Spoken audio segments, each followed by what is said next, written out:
Hi,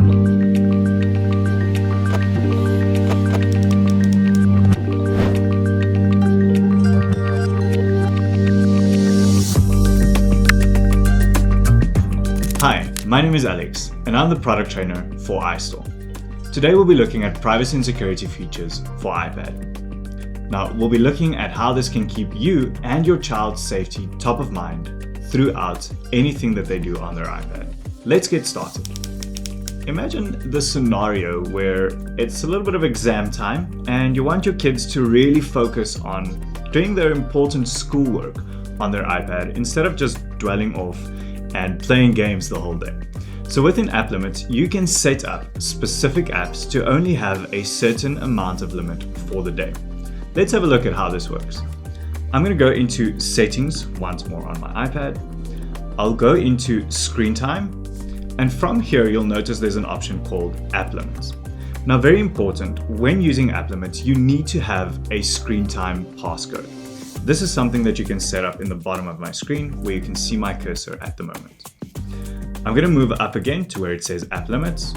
I'll tap on it and then choose the option that says add a limit. Your screen time password then needs to be typed out, and it will then list all of the apps available on the iPad. I'm going to tap on the option that says education, and from here I can see that I've got a few apps that fall under that specific category. Now, the app that I want to set a limit for is Swift Playgrounds. So I'm going to tap on it once more and then tap on the next button on the top right hand corner.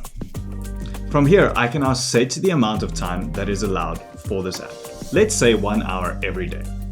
Now from here, I can say that it needs to block it at the end of the limit, which means that the next time after that hour someone tries to use this app, it's going to require that screen time passcode that I created initially. The important thing here is that it's not 1 hour at an end. If I use it for 10 minutes, 20 minutes, 10 minutes, and another 10 minutes thereafter, that will calculate to my full hour. It's not 1 hour in one sitting. And that's setting up app limits. And you can do this for as many apps as you feel the need to do so. Thanks for joining me today for this Ice to Meet session. Please remember to like, subscribe, and hit that notification bell to stay up to date with our latest news and videos. See you again next time.